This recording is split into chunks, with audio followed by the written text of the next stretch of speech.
All right. I would never. No more questioning me. It's time to go out and talk to Kay Adams, the one, the only Kay Adams. She's the host of Up and Adams. Go subscribe to the show on YouTube at Up and Adams. Give her a follow on Twitter. Hey, Kay Adams. She's incredibly talented, and we are so lucky to have you on. Kay, thank you so much for joining us. You guys, this show looks awesome. It looks but I promise Broncos fans, I will be back very often this season. Yes, Really? That's what we need to hear. So we need to thank you for that. We also need to thank you. So many people in the Denver media texted me when they saw that you were going to be on. They said, you have to thank Kay Adams for the donuts she brought in for us on Thursday. I mean, Kay, you just, you come into Denver and you just won everyone's hearts over. Like literally nothing, like that is now my advice to everyone. I didn't even give it a thought. I always bring something just because why not? And I'm always like in everyone's space when I come visit anywhere, so I feel bad. And then this donut thing like had a life of its own. It's hilarious.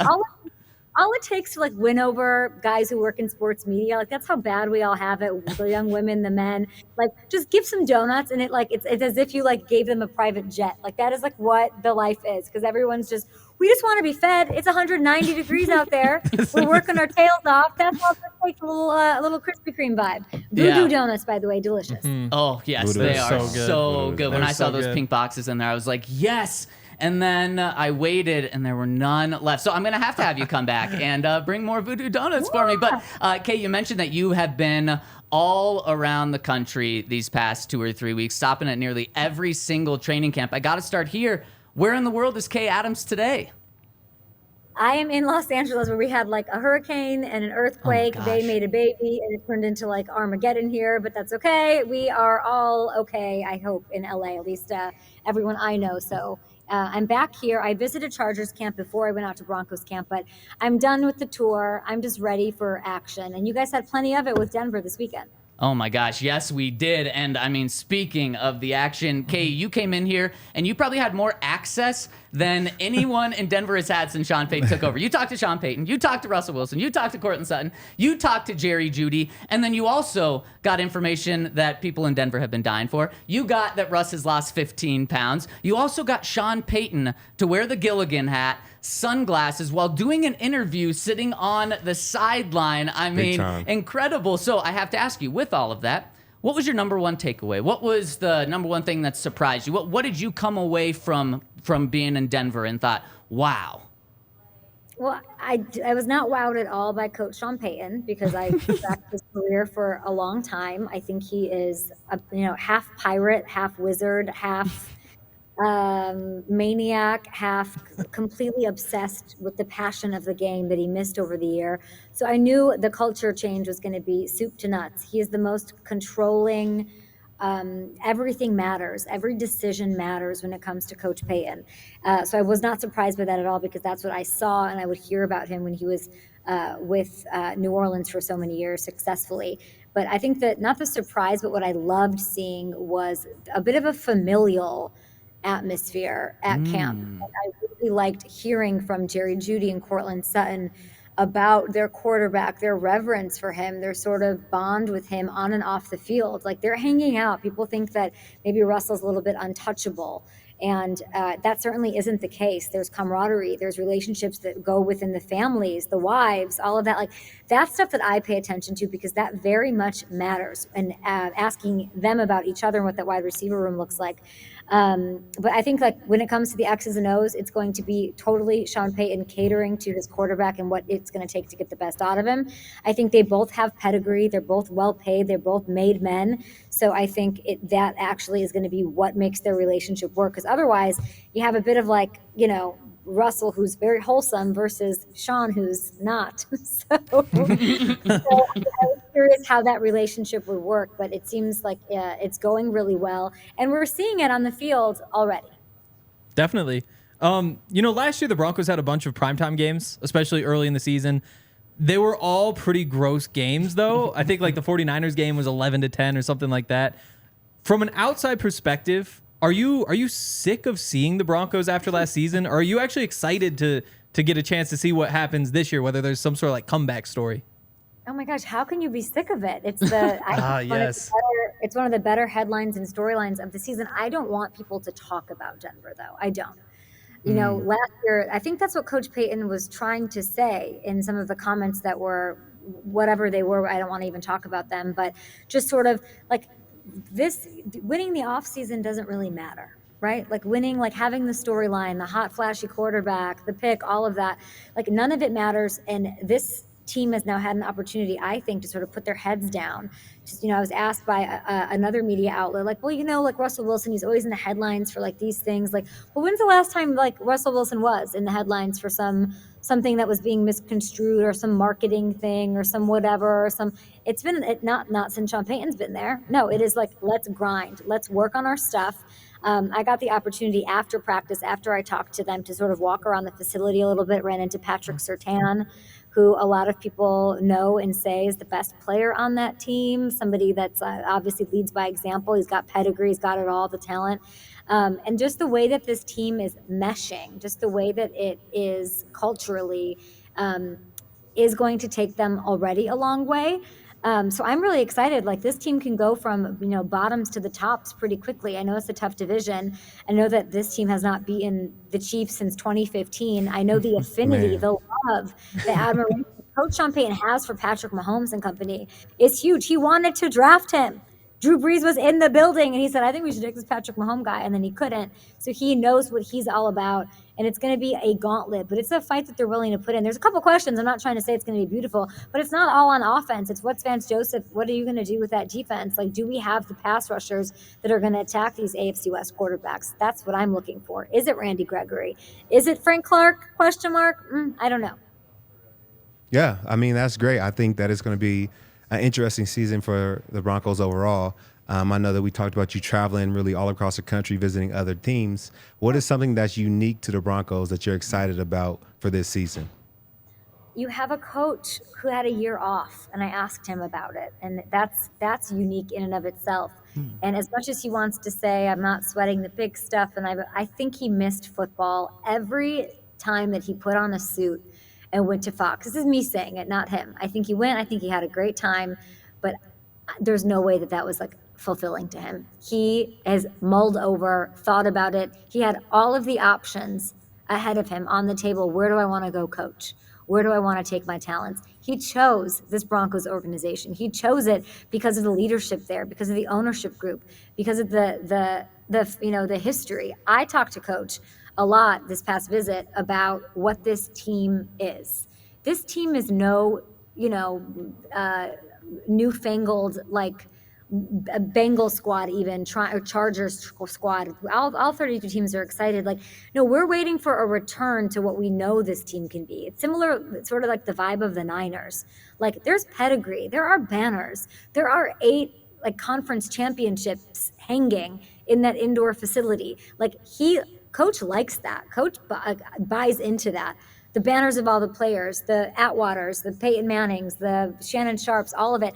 It's this is a community that knows their football, that expects a lot from their football team. And I think the allure of the return to greatness is something that is really unique. And having a coach who really fully understands that and who is a little bit of a madman with a Super Bowl caliber quarterback who can play action himself with 15-pound loss into greatness is amazing. The question there, of course, to me is Javonte Williams, who I don't expect to see really anything of until game action. Yeah, and Kay, you mentioned the 49ers. You mentioned not being sick of the Broncos on primetime, wanting to see them. And the very first time that the NFL can flex a game is week 5. And that's Jets-Broncos. They have the 2 o'clock game right now. The primetime game is Cowboys-49ers. Which one, from an outside perspective, is better for primetime? You think it's the Jets-Broncos with all the drama that's been around there? Or do you think that's just going to be too hard to bump Cowboys and 49ers off primetime? Too hard to bump the Cowboys. It's just like the national narrative. It's like that's one of the wildest things. Like, they haven't won in forever and they still get all the national love.